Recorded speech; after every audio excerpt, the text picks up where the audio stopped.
사도행전 10장은 복음이 이방인에게 전해지는 이야기를 우리에게 보여주고 있어요. 우리가 오늘 읽은 고넬료와 베드로의 사건을 통해서 이제 복음이 이방인에게 본격적으로 전해지는 계기가 됩니다. 하나님의 구원은 유대인에게만 필요한 것이 아니라 온 인류에게 필요한 것이에요. 예수님의 십자가 사건은 유대인들만 구원하기 위한 사건이 아니라 저와 여러분을, 이 땅의 모든 사람들을 구원하기 위한 은혜의 사건 아니겠습니까? 그리고 예수님이 예언하신 것 같이 이 십자가의 사건이, 이 성령의 은혜가 유대 안에 머물지 않고 사마리아로 또 땅끝까지 흘러가게 되는 것, 오늘 우리가 말씀을 통해 보게 되는 것이죠. 여러분의 삶에도 하나님의 은혜가 흘러가기를 주님의 이름으로 축복합니다. 하나님의 은혜는 내 안에 고여있는 것이 아니라 나를 통해 흘러 넘치게 되는 거예요. 나를 만난 복음이 다른 사람에게 전해지게 됐을 때 그 복음의 참된 능력이 나타나게 되어 있지요. 복음이 유대인의 장벽을 넘어서 이방인에게 흘러가는 데에 이 고넬료와 베드로의 만남이 있었어요. 당시 고넬료는 로마의 군대를 통솔하는 이탈리아 군대의 백부장이었어요.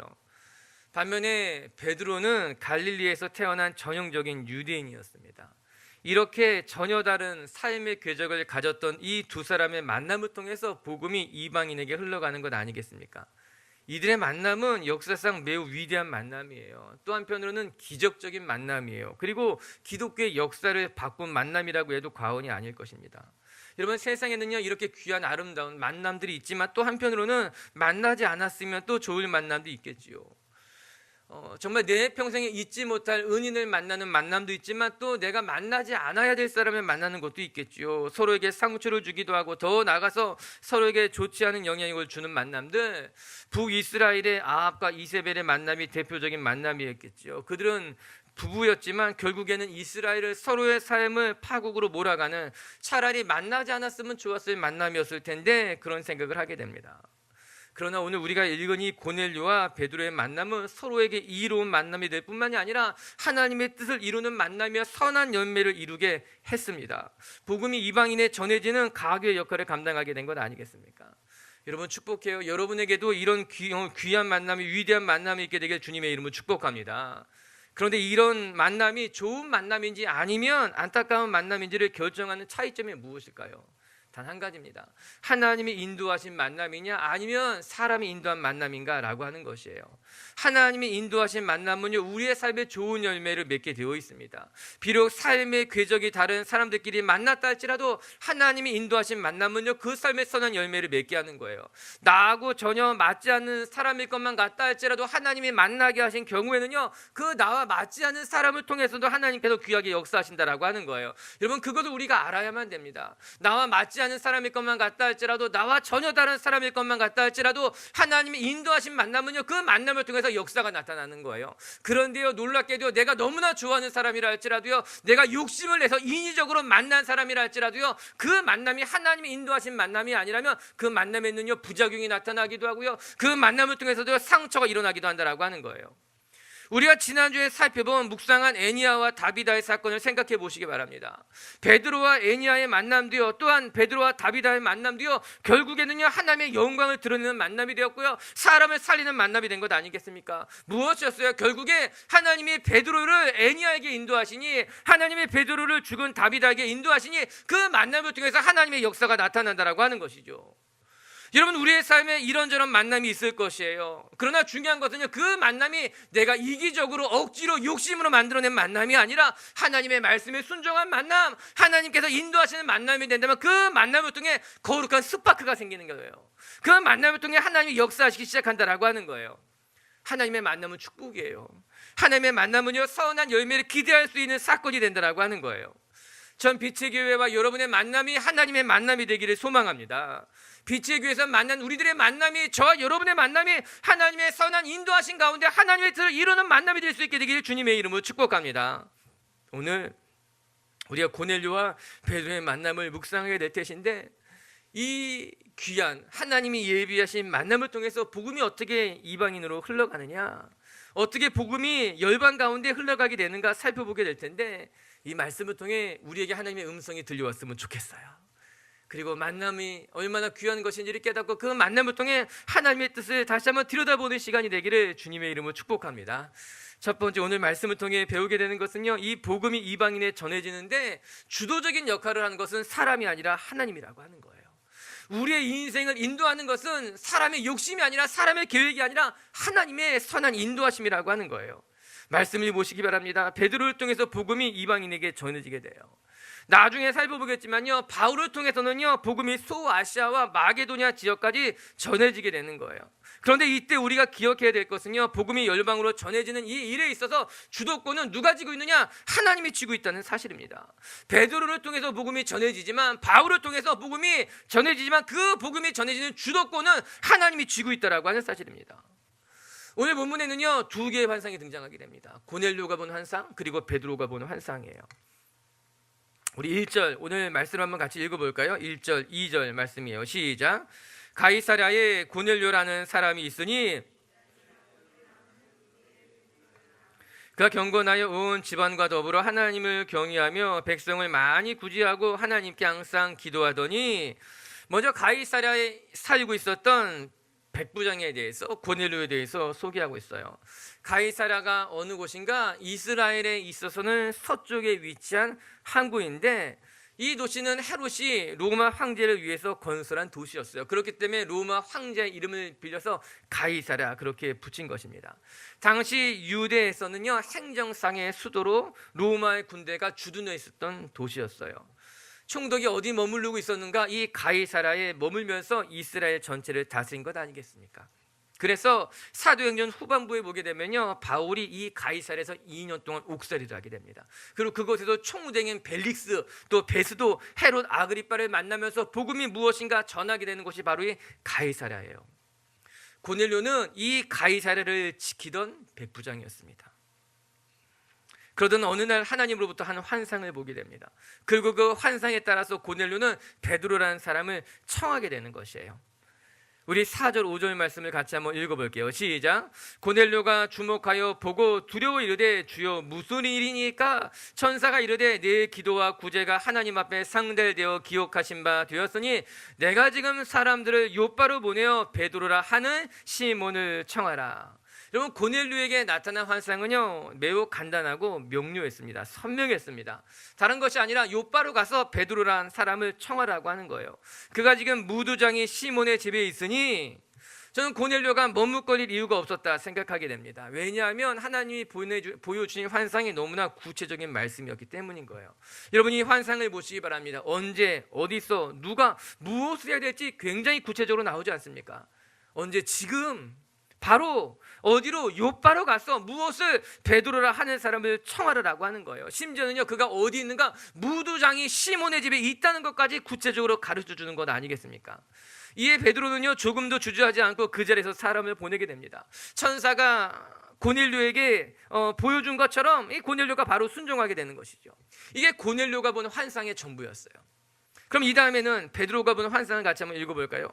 11절부터 13절까지의 말씀이에요. 시작.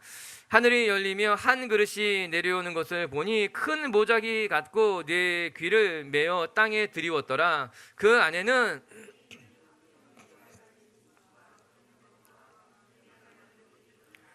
또 소리가 있으되, 베드로야 일어나 잡아먹으라 하거늘. 베드로도 신기한 환상을 보게 됩니다. 하늘로부터 보자기 같은 것이 내려오더니 그 속에 각종 짐승이 담겨져 있었어요. 그리고 소리가 들려 이르되 그 짐승들을 잡아먹으라고 하는 것이죠. 철저한 유대인이었던 베드로는 율법에 정하다 이야기하지 않았던, 부정했던 이 짐승들을 잡아먹을 수 없었습니다. 내가 먹을 수 없습니다. 그러자 하늘로부터 소리가 이르되, 하나님이 거룩하다고 말씀하신 것을 내가 임의로 속되다고 하지 말아라 말씀이었어요. 이 환상을 베드로가 3번 연달아 보게 됩니다.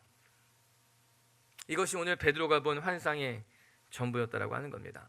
그리고 베드로는 그가 본 환상에 따라서 고넬료를 만나러 가는 것이에요. 역사적인 고넬료와 베드로의 만남이 이렇게 이루어진 것이죠. 여기서 우리는 자칫 잘못하게 되면은 고넬료가 보는 환상이 무엇이냐, 그리고 베드로가 보는 환상이 무엇인가에 대해 주목하기 쉽습니다. 그러나 그 환상이 매우 특별한 일임에는 틀림없지만 또 사람들이 말하기를 뭔가 그 환상에는 아다리가 맞는 것 같다 이야기하지만, 여러분 우리가 주목해야 될 것은요, 그들이 본 환상이 무엇인가가 아니라 오늘 그들에게 이 환상을 보여주신 분이 하나님이라고 하는 사실이에요. 고넬료에게 천사를 보내신 것도 하나님이고 베드로에게 환상을 보여주신 분도 하나님이라고 하는 것입니다. 이게 중요한 거예요. 그리고 오늘 이 환상을 통해서 그들을, 그 두 사람을 만나게 하신 분도 하나님이라고 하는 사실이에요. 앞서 잠시 살펴본 것 같이 고넬료와 베드로는요, 전혀 만날 수 없는 사람이었어요. 고넬료는 가이사랴에 주둔한 로마 군대의 백부장 책임자였던 사람입니다. 이 사람이 그냥 유대인 베드로를 만날 일은 전혀 없었던 겁니다. 반면에 베드로는요, 철저한 유대인이었기 때문에 부정한 것을 함부로 먹지도 만지지도 않은 사람이었기 때문에 이 사람이 고넬료라고 하는 사람을 찾으러 간 이유는 전혀 없었다라고 하는 거죠. 이 두 사람이 한 자리에 만나는 일, 이 두 사람이 함께 이야기하는 일들은 사실 이루어지지 않을 일이었어요.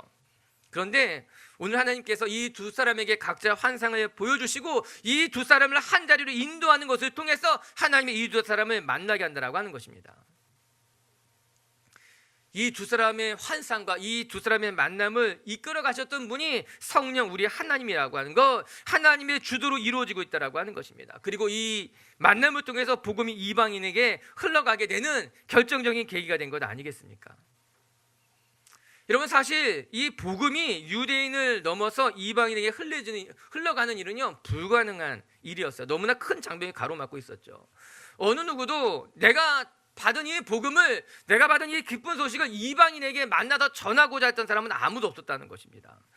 그렇기 때문에 복음이 이방인에게 흘러가는 일은 사실상 불가능한 일이었어요. 그래서 하나님이 움직이기 시작하신 것입니다. 어느 누구도 감히 복음을 이방인에게 전할 엄두를 내지 않았기 때문에 하나님이 주도적인 방법을 통해서 이 복음을 다른 사람에게 전해주고 있다고 하는 것이에요. 사랑하는 빛의 교회 성도 여러분, 사도행전의 주인공은요, 성령 하나님이시고 복음을 열방 가운데 흘러가게 했던 주도적인 역할을 감당했던 분은 우리 성령 하나님이라고 하는 거예요. 그렇기 때문에 선교학자들은 무엇이라 이야기하는가? 미시오 데이라, 하나님의 선교라고 이야기하는 거예요. 선교사가 선교의 주체가 되는 것이 아니라, 교회가 선교의 주체가 되는 것이 아니라, 선교의 주체는 누구냐? 선교사도 교회도 선교의 주체가 아니라 오직 하나님만이 선교의 주체이며 선교의 주도자여 선교의 주인공이라고 이야기하는 것, 그것을 가리켜서 미시오 데이, 하나님의 선교라고 말하고 있는 거예요. 오늘 사건도 보시기 바랍니다. 하나님께서 고넬료에게 베드로의 환상을 보여주신 거예요. 베드로에게는요, 아주 이상한 놀라운 환상을 보여주는 것을 통해서 하나님께서 이 두 사람을 만나게 하신 것 아닙니까? 하나님의 선교를 이끌어가고 계셨다라고 하는 거예요. 베드로가 선교하려고 했던 것이 아니라, 고넬료가 복음을 받아들이고 했던 것이 아니라, 하나님께서 그들을 인도하시는 것을 통해서 하나님의 복음을 만들어갔다라고 하는 거예요. 여러분, 선교는요, 내가 하는 것도 아니에요. 선교는 선교사가 하는 것도 아니에요. 선교란 무엇인가? 우리는 순종할 뿐이고 하나님께서 친히 만들어가는 것이 하나님의 선교라고 하는 것입니다. 여러분의 삶에 하나님의 선교가 열매 맺게 되길, 그래서 주님의 이름으로 축복하는 것이에요. 그리고 오늘 이 말씀이 우리의 삶에 동일하게 적용될 수 있다면, 여러분, 우리의 삶을 인도하는 것도 하나님이라고 하는 거예요. 우리의 삶을 주도적으로 만들어가는 분도 우리 하나님이라고 하는 거예요. 나로 하여금 꿈꾸게 하는 것도 하나님이고, 나로 하여금 기도하게 하는 것도 하나님이고, 나로 하여금 그 꿈에 도전하게 하는 것도 하나님이라고 하는 거예요. 맞아요. 하나님께서요, 우리의 마음에 소원하는 마음을 주셔서 그 소원하는 꿈을 쫓아 달려가게 하는 것 아니겠습니까? 우리의 삶의 운전대가 누가 붙들고 있는가? 내가 붙잡고 있는 것 같지만요, 내 삶의 길을 내가 붙잡고 있는 것 같지만요, 하나님이 우리의 삶의 운전대를 붙잡고 계신 거예요. 하나님이 인도하시는 곳으로, 때로는 산으로, 때로는 들로, 때로는 선교지로 우리의 삶을 인도하시는 것이 철저히 보이지 않는 하나님의 손이라고 하는 거예요. 여러분, 그렇기 때문에 우리는 기도해야만 하는 것이에요. 내가 운전대를 잡고 있는 것이 아니기 때문에, 내 인생의 주도권을 내가 붙잡고 있는 것이 아니기 때문에, 그래서 우리는 기도해야 되는 거예요. 오늘 말씀들 들여다보시기 바랍니다. 언제 하나님의 역사가 나타났는가? 베드로가 기도할 때 나타난 거예요. 고넬료가 기도할 때 하나님의 역사가 나타난 것 아니겠습니까? 우리의 인생이 내 손에 있는 것이 아니기 때문에 내가 하는 일은 무엇인가 하면요, 하나님 앞에 기도하는 일이에요. 하나님 앞에 기도하다 보면요, 하나님의 뜻을 깨닫게 되는 것이고요, 하나님 앞에 기도하다 보면요, 하나님의 때가 열리는 것이고요, 하나님 앞에 기도하다 보면요, 하나님이 우리의 삶을 인도해 가시는 것 아니겠습니까? 유명한 잠언 17장의 말씀을 같이 한번 읽어볼까요? 잠언 16장 9절의 말씀 읽어볼게요. 시작. 사람이 마음으로 자기 길을 계획할지라도 그의 걸음을 인도하시는 일은 여호와시니라. 우리가 얼마나 잘 아는 말씀이에요. 우리의 삶을 내가 계획한다 할지라도, 내가 꿈꾼다 할지라도요, 그 걸음을 인도하시는 분은 철저히 하나님이라고 하는 거예요.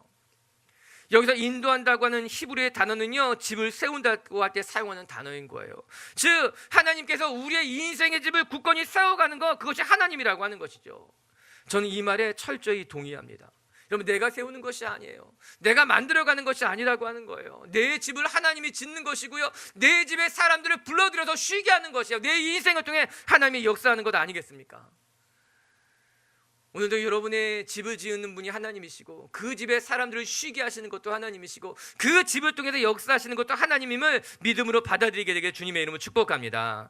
시편 37편 5절의 말씀을 같이 한번 읽어보도록 하겠습니다. 시작. 내 길을 여호와께 맡기라. 그를 의지하면 그가 이루시고 그가 온전하게 만드신다라고 하는 거예요. 너의 길을 여호와께 맡기라는 거예요. 내 길을 하나님께 맡기고 그 길 가운데 하나님을 의지하며 살아가게 되면요, 하나님이 이루시는 거예요. 할렐루야. 오늘도 우리의 길이 하나님의 손안에 있음을 고백하며 그 길을 하나님 앞에 맡겨드리는, 그래서 여러분의 삶을 하나님이 주도적으로 이끌어 가시는 것을 목도하는 분들이 되기를 주님의 이름으로 축복합니다.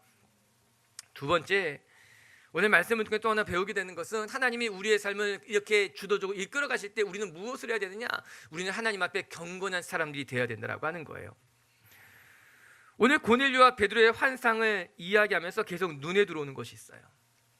사도행전 기자가 무엇을 계속 반복하고 있는가? 이 고넬료가 어떠한 사람인가에 대해서 계속 반복해서 말하고 있더라고요. 우리 2절과 3절을 같이 한번 읽어볼게요. 2절 3절 시작. 그가 경건하여 온 집안과 더불어 하나님을 경외하며 백성을 많이 구제하고 하나님께 항상 기도하더니 하루는 제9시쯤 되어 하나님의 사자가 들어와 이르되 고넬료야 하니, 고넬료가 어떤 사람인가? 그는 경건하며 온 집안이 하나님을 경외하는 사람이었다 이야기예요. 뿐만 아니라 백성들을 많이 구제했고 늘 하나님 앞에 기도했다고 합니다. 3절에 보게 되면은 제9시 기도 시간에 환상을 보았다는 말이 무엇이겠어요? 유대인들이 기도하는 관습을 따라서 이 고넬료라고 하는 사람들이요, 늘 기도했던, 정기적으로 기도했다는 것을 보여주고 있는 것입니다. 여러분, 여기뿐만이 아니에요. 4절에는요, 너의 기도가 하나님 앞에 상달됐다고 이야기합니다. 22절에 보게 되면요, 고넬료를 설명할 때 그는 의인이요 하나님을 경외하는 자라고 이야기하고 있어요. 뿐만 아니라 그 이후에도 고넬료에 대한 이야기가 계속해서 반복되고 있다라고 하는 것이죠.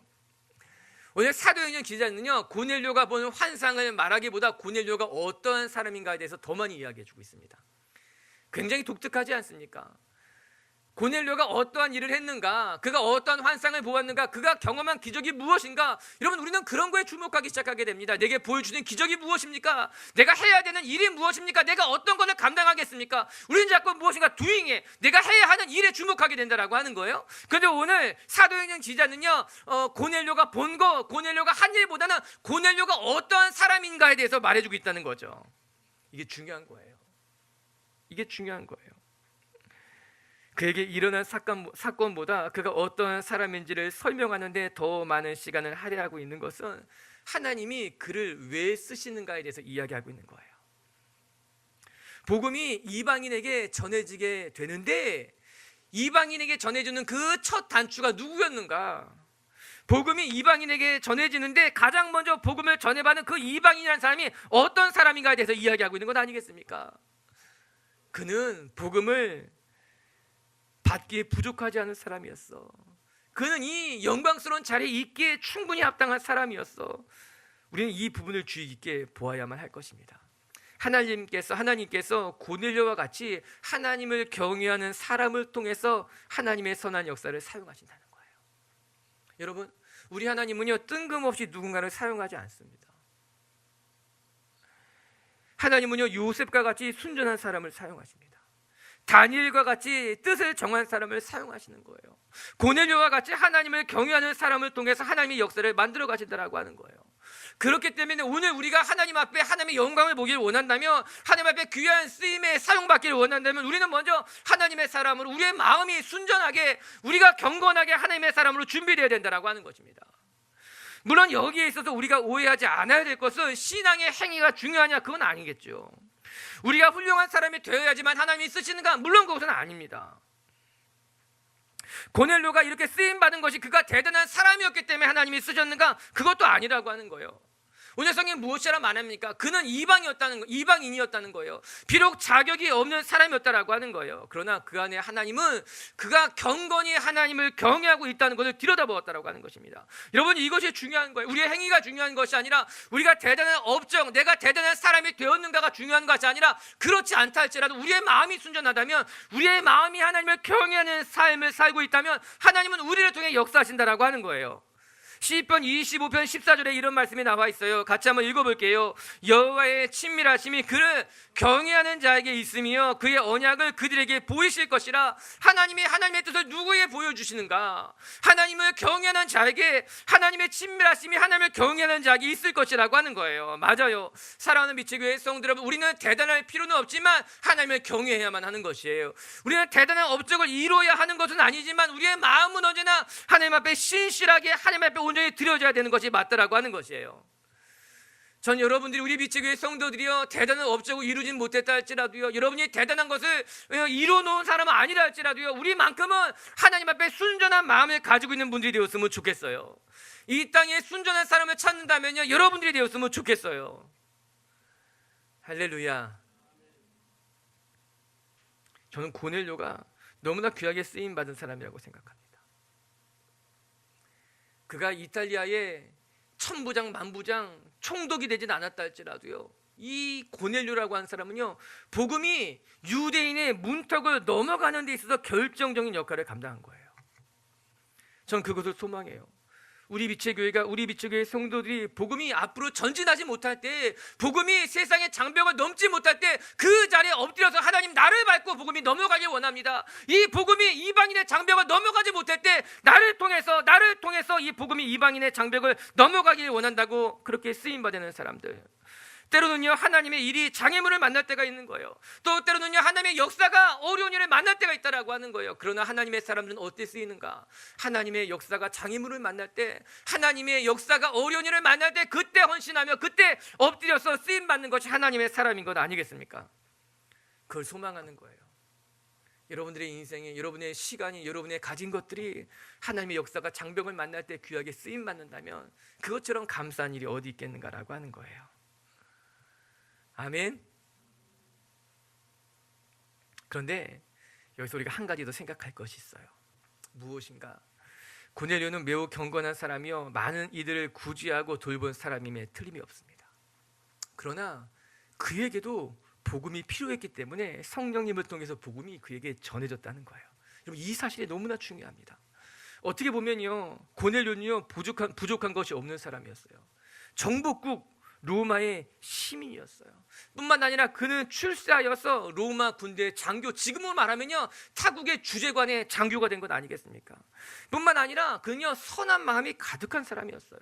많은 사람들을 돕고요, 구제한 사람 아니겠습니까? 심지어는요, 베드로가 찾아왔을 때 온 가족이 그를 맞이한 것을 보면요, 이 고넬료라고 하는 사람은요, 가정 안에서도 모범이 된 사람이었어요. 이 고넬료가요, 세상의 눈으로 보아도 어느 것 하나 부족할 것 없는 사람 아니겠습니까? 출세했지요. 그 다음에 능력이 있었지요. 많은 사람들을 도울 수 있는 선한 마음도 있었지요. 가정에서도 존경받는 사람이었다라고 하는 거예요. 어떻게 보면요, 고넬료라는 사람은요, 정말 대단한 사람인 거예요. 부족한 것이 하나도 없는 사람이었다라고 하는 거예요. 세상적인 기준에도 인간적인 측면에 있어서도요. 그러나 고넬료가 아무리 훌륭한 사람이요, 존경받는 사람이라 할지라도 그가 복음을 몰랐기 때문에 그는 복음이 없는 사람이었어요.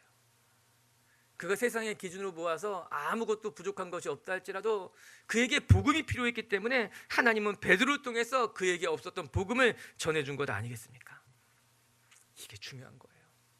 우리의 삶에 세상 부족한 것이 없어 보여도, 내가 다 이루었다 하더라도요, 복음이 없이는 우리는 아무것도 아닐 수 있는 거예요. 복음이 없다면 우리는 너무나 허전한, 아무것도 없는 삶을 살아갈 수밖에 없다라고 하는 거예요. 전 생각해 봅니다. 하나님 눈에 보시기에 이 고넬료라는 인물이 얼마나 안타까운 인물이었을까. 참 선한 사람이요, 가정 안에서도 귀한 사람이었지만 복음이 없는 것으로 말미암아 영적인 생명이 없는 이 고넬료. 하나님은 고넬료를 사랑하셨어요. 이 고넬료에게 진정한 복음의 기쁨이 무엇인지를 전해주고 싶었어요. 세상의 모든 것을 다 가졌지만 복음이 없는 것으로 말미암아 공고하게 살아간 이 고넬료에게 참된 복음의 기쁨을 전해주기 원해서 하나님은 베드로를 통해서 이 고넬료를 이방 선교의 1호 관문으로 삼은 것 아니겠습니까? 맞아요. 사랑하는 성도 여러분, 전 여러분의 삶에 다른 그 무엇이 부족하다 할지라도 복음만큼은 충분한 사람들이 되길 주님의 이름으로 축복합니다. 아니, 세상의 모든 것을 내가 다 가졌다 할지라도 내게 복음이 없다면 난 아무것도 아닐 수 있는 거예요. 내가 이룬 것이 한순간에 무너질 수 있게 된다라고 하는 것이죠. 그래서 우리에게 복음이 필요한 거고, 그래서 우리는 그 복음과 만나야 되는 것 아니겠습니까? 오늘도 우리 성도님들에게는 복음이 자랑이 되시고 복음이 기쁨이 되시고 복음으로 말미암아 여러분에게 당한 모든 일들을 감당하는 분들이 되기를 주님의 이름으로 축복합니다. 세 번째, 이 복음이 언제 고넬료에게 임했는가? 하나님께서는 가장 적절하실 때 역사하신다는 것입니다. 하나님 우리의 삶에 언제 역사하시는가? 가장 적절하실 때 역사하신다는 거예요. 오늘 본문의 17절 18절 말씀인데 우리 자막을 통해 한번 같이 읽어볼까요? 시작. 무슨 뜻인지 속으로 의아해하더니 마침 고넬료가 보낸 사람들이 시몬의 집을 찾아 문 밖에 서서 불러 묻되 베드로라는 시몬이 여기 유숙하느냐 하고는, 베드로가 환상을 보고 나서 이게 무슨 뜻인지 의아해할 때, 궁금해할 때 바로 그때 고넬료가 보낸 사람들이 베드로의 문 밖에서 베드로를 부르게 됩니다. 성경은 이 때를 가리켜서 마침이라고 설명하고 있어요. 그렇죠. 17절에 의아해하더니 그때 때마침 고넬료가 보낸 사람들이 시몬의 집을 찾아왔다는 거예요. 여러분, 이게 중요한 거예요. 사실은 이 말씀은 오늘 본문 9절에도 또 동일하게 등장합니다. 그때 때마침, 그때 때마침이라고 하는 거예요. 기가 막힌 타이밍 아닙니까? 고넬료가 환상을 본 바로 그때에, 고넬료가 이 환상이 무슨 뜻인지 궁금할 때, 하나님께서 환상을 3번 보여주실 텐데 첫 번째 환상이 보여주고 두 번째 환상이 보여주고 세 번째 환상이 보여주려고 했을 때 바깥에서 문을 두들겼다면 세 번째 환상을 보는 게 애매했겠죠? 만약에 베드로가 그 환상을 보기 전에 이 고넬료에 보낸 사람이 너무나 성격이 급한 나머지 막 달려와가지고 너무나 일찍 문을 두들겼다면 당신 누구십니까? 그랬겠죠? 그런데 베드로가 환상을 하나님이 정한 한 번, 두 번, 세 번 다 보고 난 다음에 이 환상이 도대체 무슨 뜻이야? 의아해할 바로 그때 마침 바깥에서 문을 두들기더니 누군가 찾아와서 고넬료에게 이야기하기 시작했다는 거예요. 이게 하나님의 타이밍 아니겠습니까? 일부러 조작하려고 해도 할 수 없는 것, 이 하나님의 타이밍이 하나님의 손끝에서 만들어지게 되는 거예요. 프로야구가 시작이 됐잖아요. 전 야구 선수들이 공을 칠 때마다 너무너무 신기한 거예요. 투수가 공을 던질 때 그게 시속 140km예요. 투수 플레이트에서 홈 플레이트까지 거리가 18.4m입니다. 투수가 한 발은 붙이고 있기 때문에 보통 17m 정도에서 공을 던지는데 빠른 공은 시속 150km로 가는 거예요. 얼마나 공이? 주먹만한 공이. 그 공을 팔뚝만한 굵기의 손으로 방망이로 때리는 거예요. 저 그거 볼 때마다 너무너무 신기한 거예요. 제가 군대에 있을 때 박찬호랑 같이 야구했던 사람이 들어왔어요. 그 사람이랑 야구를 하는데요, 그 사람이 공을 던지니까요 공이 나한테 날라오는 줄 알고 제가 숨 피했어요. 근데 공이 정확히 스트라이크 쪽으로 탁 들어가더라고요. 공이 너무 빠르잖아요. 공이 무서워요. 근데 진짜 빨라요. 근데 야구 선수들이 그 공을 친다는 거예요. 150km로 날아오는 주먹만한 공을 정확한 타이밍에 그 팔뚝만한 방망이로 때린다는 것이 전 볼 때마다 너무너무 신기한 거예요. 야, 빨리 던지는 투수도 대단한데 저 공을 치는 타자는 더 대단한 것처럼 보이더라고요. 그리고 야구를 볼 때마다 가끔 생각나는 거예요. 하나님이 주시는 타이밍이 그런 것이 아닐까?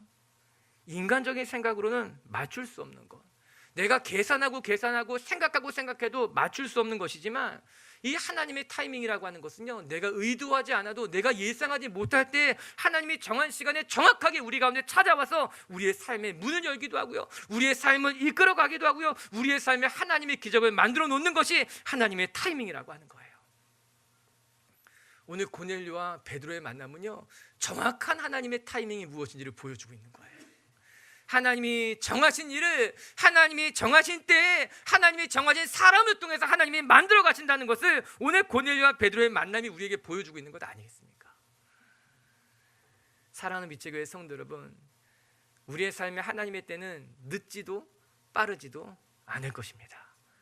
우리가 깨어 있어서 하나님의 때를 기다린다면, 하나님은 하나님의 때에 너무나 정확하게 우리의 삶에 찾아오셔서 하나님의 만남을 이루어 가실 것이고, 하나님께서 계획하신 일들을 열매 맺을 것이고, 하나님을 하나님의 때에 우리를 이끌어 가실 줄로 저는 믿습니다. 오늘도 그 하나님의 타이밍이 여러분을 깨우고 하나님의 때가 여러분의 삶의 문을 여시게 되기를 주님의 이름으로 축복합니다. 그래서 우리는 조급해하지 않아야 되는 거예요. 두려워하지도 않아야 된다라고 하는 거예요. 하나님의 때에 하나님의 정확한 타이밍이 이루어질 것이라는 것을 믿고 우리의 삶을 맡겨드린다면 하나님께서 행하실 줄로 저는 믿습니다. 말씀을 정리하십시다. 오늘 우리는 이 고넬료와 베드로의 만남을 통해서 하나님께서 만들어 가시는 이 위대한 만남이 우리에게 얼마나 큰 축복인가를 깨닫게 됩니다. 사랑하는 미체교회 성도 여러분, 하나님이 고넬료와 베드로, 정말 만날 수 없는 이 두 사람을 만나게 하셔서 하나님의 뜻을 이루어 가신 것 같이 여러분의 삶에도 하나님이 예비하신 하나님의 만남이 있게 되기를 주님의 이름으로 축복합니다. 나와 정말 맞을 것 같지 않은 사람이라 할지라도, 나와 정말 다른 사람이라 할지라도 하나님이 인도하신 사람은요, 그 만남을 통해 선한 역사가 나타나는 거예요. 또 내가 욕심낸 만남은, 또 때로는 그 욕심낸 만남이 오히려 내 삶을 허물어뜨리는 경우도 있다라고 하는 거예요. 무엇이 중요하냐? 하나님이 인도하시는 만남이냐, 하나님이 역사하시는 만남인가가 중요하다라고 하는 거예요.